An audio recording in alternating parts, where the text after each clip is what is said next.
Framing the Constitution, the beginning of a new era. The Indian Constitution came into effect on 26th January 1950 and it is considered as the longest constitution in the world. Our country is a very vast country and the population that is living in our country is diverse population. So, seeing the vastness and diversity of the population, the constitution that was framed for us is the lengthiest, which is reflected in the length and complexity of the constitution. It was framed between December 1946 till November 1949. Before framing the Constitution of India, the members of the drafting committee, they have to face a very tumultuous time. First of all, there were many challenges before the drafting committee. These challenges were the years immediately preceding the making of the Constitution was very tumultuous, a time of great hope but also of abject disappointment. Fresh in popular memory were the Quit India struggle of 1942, perhaps the most widespread popular movement against the British Raj, as well as the bid by Subhash Chandra Bose to win freedom through armed struggle with foreign aid. An even more recent upsurge had also evoked much popular sympathy. This was the rising of the ratings of Royal Indian Navy in Bombay and other cities in the spring of 1946.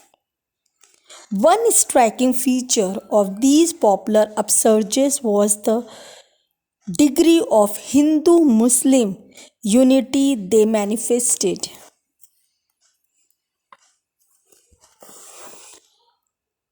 In contrast, the two leading Indian political parties, the Congress and the Muslim League, had repeatedly failed to arrive at a settlement that would bring about religious reconciliation and social harmony.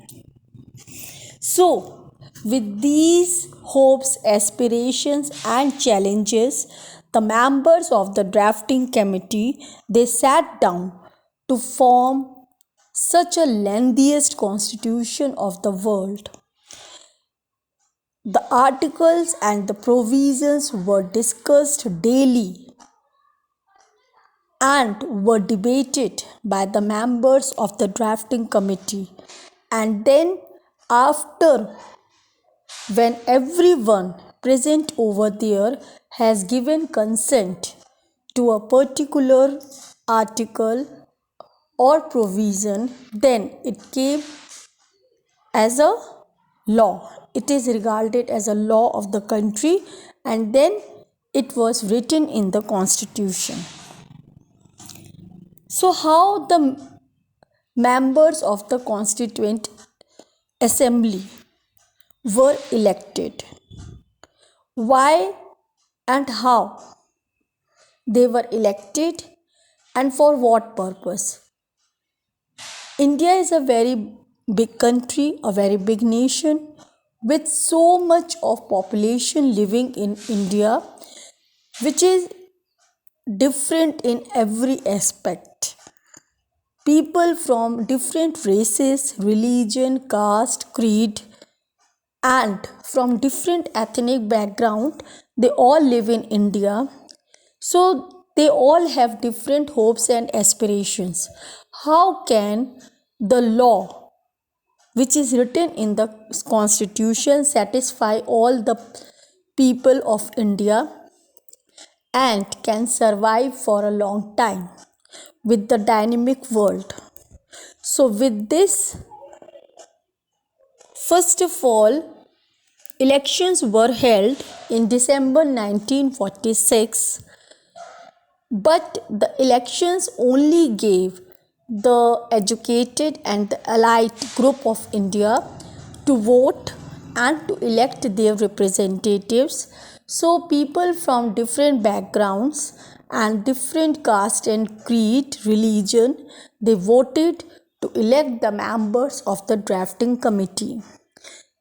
Then these elected draft committee, they formed their own group, their own religious groups, their own language group.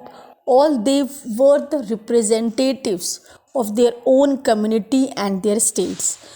The elected members, they represented their states as well as their people, and they all sat down to write the constitution for the people of India. The members of the Constituent Assembly were the members who were influenced by the opinions expressed by the public, and hence they formed their own provincial legislatures. Now, these elected representatives were dominated by a political party which was the prominent and the most popular political party at that time, that is the Indian National Congress, as well as its chairman Pandit Jawaharlal Nehru. Because most of the members of the elected representatives of the drafting committee, they belong to Indian National Congress, that is out of the 300 members, most of them were from the Indian National Congress, and of these, 6 members played particularly important roles. These were the representatives of the Congress, namely Jawaharlal Nehru, Sardar Vallabhbhai Patel, and Rajendra Prasad. Rajendra Prasad was also the president of the president of the drafting committee. It was Nehru who moved the crucial objective resolution, as well as the resolution proposing that the national flag of India be of horizontal tricolor of saffron, white and dark green in equal proportion, with a wheel of navy blue in the center. Besides this Congress trio, a very important member of the assembly has the lawyer and the economist Dr. B.R. Ambedkar. During the period of the British rule, Ambedkar had been a political opponent of the Congress, but on the advice of Mahatma Gandhi, he was asked at independence to join the Union Cabinet as Law Minister. In his capacity, he served as chairman of the drafting committee of the Constitution. Ambedkar himself had the responsibility of guiding the draft constitution through the assembly. This took 3 years in all, with the printed record of the discussion taking up 11 bulky volumes. Now, what was the vision of the constitution? On 13th December 1946, Jawaharlal Nehru introduced the objective resolution in the Constituent Assembly. It was a momentous resolution that outlined the drafting ideals of the Constitution of independent India. It proclaimed India to be an independent, sovereign republic, guaranteed its citizens justice, equality, and freedom, and assured that adequate safeguard shall be provided for minorities, backward and tribal areas, and depressed and other backward classes. So, what was the will of the people? A communist member, Somnath Lahiri, saw the dark head of the British imperialism hanging over the deliberations of the Constituent Assembly. In the winter of 1946 to 47, as the Assembly deliberated means meted and debated, the British were still in India. An interim administration headed by Jawaharlal Nehru was in place, but it could only operate under the directions of the Viceroy and the British government in London. The Constituent Assembly was expected to express the aspiration, hopes of those who had participated in the movement of independence. Democracy, equality, and justice were ideals that had become intimately associated with social struggle in India since the 19th century. Now, what is defining rights? What rights were to be given to the people of India by the Constitution? This was also one of the challenge before the drafting committee. So for this, Nehru had invoked the will of the people. Will of the people means what the people wish for, and declared the makers of the Constitution had to fulfill the passions that lie in the heart of the masses. Now there was some problem with the separate electorate. First of all, you know that during the year 1909,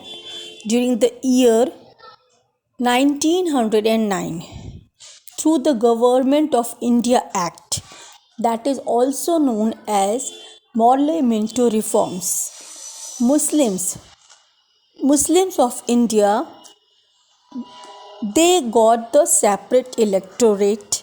That is, now they can participate in the elections and they can win the election through the separate constituency, which was especially meant for them, where their population is maximum, they form the majority of the population, and these areas, they were considered as separate constituency where only these community people can win and can stand in the elections. So that separate electorate was granted to the Muslim community through the Government of India Act 1909. And this was to divide the unity between the Hindus and the Muslims, as the British always had the policy of divide and rule. Now, Dr. B.R. Ambedkar also proposed for the separate electorates of Dalits during the starting of the civil disobedience movement, when he himself formed the Dalit Association to the British government, and it was even accepted by the British government in the first round of table conference. But when Mahatma Gandhi came to know about it, that the proposal of separate electorates for the Dalits had been accepted by the then Prime Minister Clement Attlee of England, he was totally against it, because according to Mahatma Gandhi, Hindus cannot be separated from Hindus, and even these depressed classes, they are an integral part of the Hindu community. So he started a fast unto death against this proposal of Dr. B.R. Ambedkar, and for which ultimately Dr. B.R. Ambedkar and Mahatma Gandhi, they both did a pact in the year 1932, which came to be known as Pune Pact, in which he agreed to Mahatma Gandhi that if he will break his fast, then he will take up his proposal of the separate electorates for Dalits, on the ground that first of all some reservations had to be given to the depressed classes so that they can also be uplifted and they can join the mainstream. Okay, so these were the things related to the separate electorates. Now I'm going to explain you the problem with separate electorates. On 27th August 1947, B. Poker Bahadur from Madras made a powerful plea for continuing separate electorates. Minorities exist in all lands, argued Bahadur. They could not be washed away. They could not be erased out of the existence. Only separate electorates would ensure that Muslims had a meaningful voice in the governance of the country. The needs of Muslims, Bahadur felt, could not be properly understood by non-Muslim, nor could be a true representatives of Muslim be chosen by people who did not belong to that community. Partition had made nationalists fervently opposed to the idea of separate electorates. They were haunted by the fear of continued civil war, riots, and violence. Countering the demand for separate electorates, Govind Ballabh Pant declared that it was not only harmful for the nation but also harmful for the minorities. Not all Muslims supported the demand for separate electorates. Begum Azaz Rasool, for instance, felt that separate electorates were still self-destructive since they isolated the minorities from majorities. So these were related to the separate electorates for the minorities, and different people of the drafting committee, they have given their views which will be the minorities and what special reservations should be given to them. Now, there were demands from a very prominent personality from the Constituent Assembly, Mr. N.G. Ranga. While welcoming the objective resolution, N.G. Ranga, a socialist who had been the leader of the peasant movement, urged that the term minorities be interpreted in economic terms. The real minorities, according to him, were the poor, the downtrodden. He said that the legal rights of the Constitution in granting to each individual, and also pointed that it should have some limits. Tribals were represented by Jaipal Singh, who stressed the need to protect the tribes and ensure conditions that could help them come up to the level of general population. Now, what were the problems of the depressed caste and untouchable, and how they could be eradicated through the constitution? During the national movement, Ambedkar had demanded separate electorates for the depressed caste, and Mahatma Gandhi had opposed it, arguing that this would permanently segregate them from the rest of the society. Some members of the depressed classes emphasized that the problem of the untouchables could not be resolved through protection and safeguarding alone. The Constituent Assembly recommended that untouchability be abolished, Hindu temples be thrown open to all castes, and seats in legislature and jobs in permanent offices be reserved for the lower caste.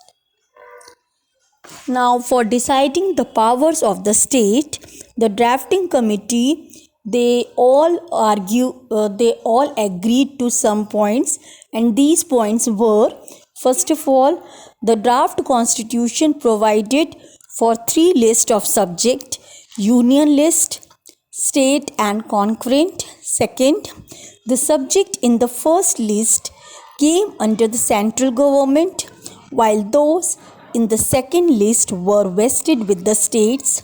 As for the third list, here both center and state shared responsibility. And regarding the powers of the center, what they decided? The rights of the states were most eloquently defended by K. Santhanam from Madras. A reconciliation of power was necessary. He left to strengthen not only the states but also the center. Means he said that more power should be given to the central government so that a united India could be come into existence, or union of states. So for binding the unions, for binding the states, a strong union is required. He also argued for greater power to the provinces, but he said that this could not help in long run, as the need for a strong center is to be there, which could ultimately help in uniting the states and forming the union of states. So for the next thing that has to be discussed was which language to be chosen as the official language and as a national language. So at that time, Hindustani was the language which was spoken by all the people, and it was a mixed language which were having the words of English, Hindi, Urdu, Persian. And Mahatma Gandhi even proposed that this Hindustani, which is spoken by maximum population, should be made as the national language.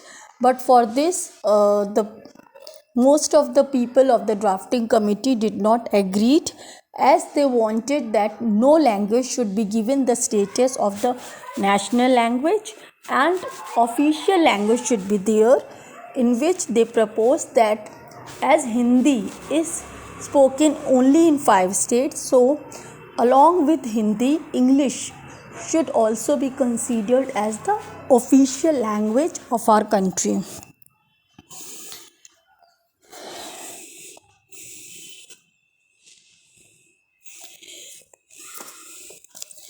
A plea for Hindi.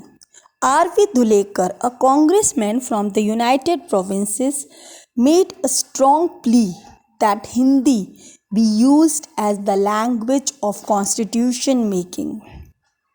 Almost 3 years later, on 12 September 1947, Dhulekar's speech on the language of the nation once again sparked of a huge storm. By now, the language committees of the Constituent Assembly had produced its report and had thought of compromise formula to resolve the deadlock between those who advocated Hindi as the national language and those who opposed it. It had decided, but not yet formally declared, that Hindi in the Devanagari script would be the official language, but the transition of Hindi would be gradual. Now, and the last, the fear of the domination. Durga Durgabai informed the House that the opposition in the South against Hindi was very strong. The opponents feel perhaps justified that the propaganda for Hindi cuts at the way root of the provincial language. As the discussion became acrimonious, many members appealed for a spirit of accommodation. The Constitution of India thus emerged through a process of these debates and discussion.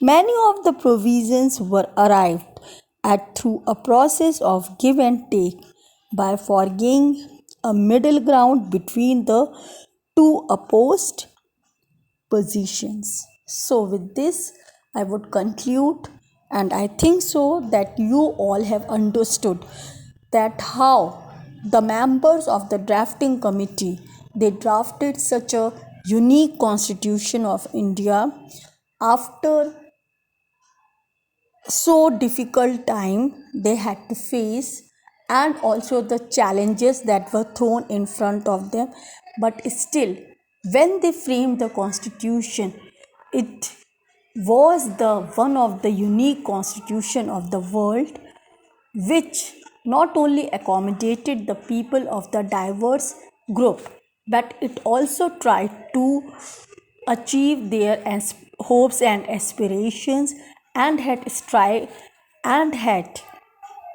been able to survive for so many years from 1950, 26 January 1950, when it was first implemented, till now, that is 2021, that is it had survived for a period of 71 years, and it is now going to be 72 years. So with this I end, and I hope that you have clearly understood how the framing of the Indian Constitution was completed. Thank you.